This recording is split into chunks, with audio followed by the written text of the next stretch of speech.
Salam cerdas, Ibu, Bapak, Saudara-saudara yang saya hormati.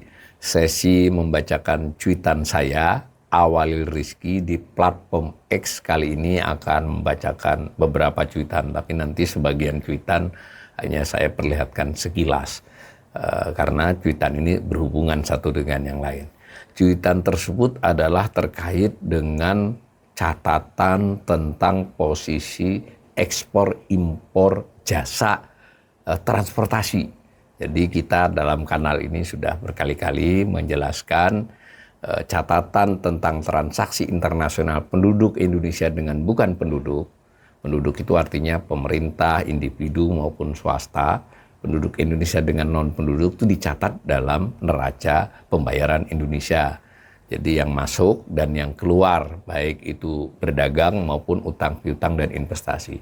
Nah, di antara catatan neraca pembayaran itu subnya ada yang disebut dengan transaksi berjalan atau neraca perdagangan barang dan jasa.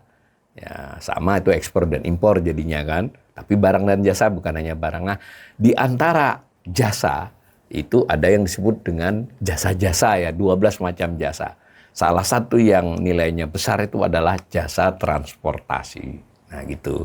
Nah, di cuitan pertama saya perlihatkan ekspor jasa transportasi, berarti adalah pemakaian jasa transport Indonesia, jasa transportasi Indonesia oleh asing.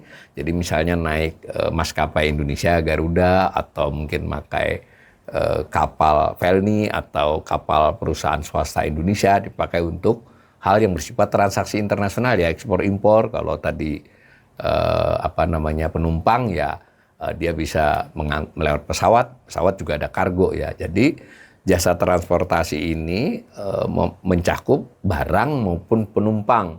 Lalu dari sisi jenis darat maupun laut maupun udara ya, terutama sekali untuk kasus Indonesia laut dan udara yang kaitannya dengan transportasi dengan pihak asing ya, transaksi dengan pihak asing. Nah, dari gambar yang biru itu adalah tahunan selama setahun. Jadi itu kita satu tahun 2024 kemarin kita bisa menjual jasa transportasi 5,49 miliar dolar. Dan kalau dilihat gambar tahunan itu ya memang selama 1, 2, 3 tahun terakhir ini cenderung naik. Ada penurunan sedikit di 2023 tapi trennya tren naik dari dulu. Jadi kita cukup mengalami kenaikan penjualan jasa transport. Tapi jangan lupa ya, ini antara lain juga mungkin karena kenaikan harga ya, jadi bayar jasanya lebih mahal, tidak mesti karena kuantitasnya. Nah, yang orange menunjukkan triwulan 1, jadi 1 triwulan di tahun yang bersangkutan. Karena itu orange yang 2025 sudah ada, yang birunya belum ada. Nah, tapi dari peristiwa triwulan 1 itu kita bisa berharap selama tahun 2025 ini nanti penjualan tahunannya pun bisa mendekati angka 6 miliar dolar. Tetapi ada tetapinya ya, kalau dilihat biru itu dan juga orange itu tren kenaikannya itu perlahan ya, jadi bukan slope yang langsung melompat. Jadi itu dulu catatan kita. Jadi kemampuan ekspor jasa kita terhadap bidang transportasi yang bersifat internasional ini tidak terlalu berkembang ya, meningkat tapi tidak berkembang. Nah, pada saat yang bersamaan kita kan juga impor karena kita pakai pakai kapal asing, pakai maskapai asing. Nah, itu digambar sama dengan yang tadi, cuma bedanya yang tadi dapat positif karena duit masuk, yang ini kita gambar secara minus ya, artinya kita membayar.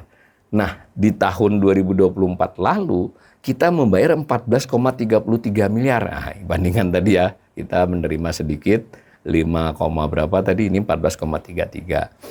Nah, ini cenderung menaik juga meskipun juga tidak sama dengan tadi dengan ekspor jasa. Ini juga naiknya perlahan tapi meningkat. Dan khusus tahun-tahun ini meningkat. Nah, lalu yang triwulan 1 itu juga meningkat, artinya di 2025 ada potensi nanti lebih tinggi dari 2025, cenderung terus meningkat. Nah, kalau kita gabungkan dua neraca tersebut, dua catatan itu, ekspor dan impor dapatlah cuitan yang ketiga. Jadi ini selisih tadi ya, selisih dari ekspor dan impor. Maka pada tahun 2024 yang lalu tadi kan selisih dari ekspor dan impor kita membayar 8,84 miliar setahun ya. Dan itu nampak cenderungnya juga meningkat meskipun perlahan tapi meningkat. Nah, triwulan 1 yang sudah berlalu 2025 ini juga lebih tinggi dari sebelumnya. Berarti kan 2025 ini ada potensi untuk defisitnya meningkat. Jadi dari 3 cuitan ini kita membayar jasa transportasi asing lebih besar daripada asing memakai jasa transportasi kita. Dan transportasi yang dimaksud adalah yang tradable, yang bisa dipakai untuk transaksi internasional. Tuh. Nah, lalu cuitan keempat, subnya. Tadi kan transportasi terdiri dari barang dan penumpang. Nah, ini saya tampilkan yang barang. Jadi transportasi barang ini yang paling banyak adalah laut ya, maritim ya. Nah, itu kelihatan kita ekspor, kita dapat. Jadi selain PLN juga kita beberapa armada swasta kita juga ada yang bersifat internasional. Itu ya ada kenaikan ya. Nah, cukup signifikan lah. Tetapi kalau ini kita sandingkan di cuitan ini tidak ada. Dengan ekspor barang kita yang meningkat, lebih cepat ekspor meningkat. Artinya, sekalipun ekspor barang kita meningkat, tapi kemampuan armada transportasi kita yang internasional tidak mengimbangi. Sehingga meskipun meningkat, tapi tidak sesignifikan peningkatan ekspor. Ini ekspor jasa transportasi. Nah, cuitan berikut padanannya adalah impor jasa transportasi barang asing. Nah, dengan garis di bawah karena dia membayar, itu tampak kita memang juga mengalami peningkatan, malah lebih cepat dari tadi ekspor untuk barang. Ya, karena kita meningkat ekspor maupun meningkat impor ternyata mendorong pemakaian jasa transportasi barang asing. Nah, kalau disandingkan jadinya dapat neraca ya. Tadi ekspor impor barang tadi disandingkan dapat neraca dan hasilnya adalah defisit cukup besar ya. 7,5 miliar itu, 7.555 juta, 7,5 miliar dolar kita defisit jasa transportasi barang. Ya, barang loh. Jadi gede ya. Seandainya kita tidak defisit di situ, mungkin kita punya cadangan devisa lebih banyak, jadinya kira-kira gitulah. Itu transportasi barang, maka pertumbuhan ekspor impor nampaknya belum didukung oleh industri transportasi nasional yang bersifat internasional ya, bersifat bisa menopang transaksi internasional, itu belum berkembang dengan baik di Indonesia. Nah, itu transportasi barang. Bagaimana dengan transportasi penumpang?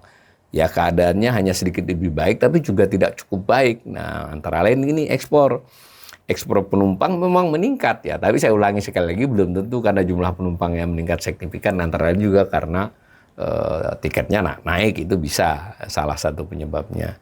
Nah, tapi bagaimanapun ekspor naik, baik tahunan maupun triwulan 1. Jadi dan ini cukup signifikan di 3 tahun, 1, 2, 3 tahun terakhir ini, 2 tahun terakhir lah. Ini 2022, 23, 24 ini meningkatnya cukup signifikan. Tapi belum kembali ke pra-pandemi loh ya, khusus transportasi penumpang. Ini juga mungkin mencerminkan kalau penumpang ini ada kecenderungan pesawat ya, maskapai ya, karena kelihatannya maskapai kita kurang baik juga perkembangannya. Nah, kemudian impornya bagaimana? Nah, impornya mengimbangi ekspor tadi, turun ya. Jadi kita juga pakai jasa asing, ini bisa dibayangkan kalau misalnya haji, umroh maupun pergi ke luar negeri ya. Tapi pada saat yang bersamaan kita juga menerima turis, tapi tidak selalu turisnya memakai, bahkan banyak yang tidak memakai maskapai Indonesia kan. Nah, itu disandingkan posisinya ternyata juga masih defisit. Nah, defisit artinya dalam hal transportasi penumpang pun kita masih lebih banyak memakai jasa asing dibandingkan asing memakai jasa kita. Itulah 9 cuitan, tapi sebenarnya ujungnya yang di depan tadi, bahwa ada masalah masih dalam perkembangan jasa transportasi kita yang tradable. Tradable artinya bisa diperdagangkan. Jasa transportasi yang bisa menopang transaksi internasional, apakah itu ekspor impor ataukah perjalanan orang. Mudah-mudahan ke depan ini menjadi salah satu perhatian untuk kemajuan ekonomi kita yang lebih kuat, yang membuat kita bisa menghemat devisa, bahkan kalau kita maju kita bisa menghasilkan devisa dari jasa ini.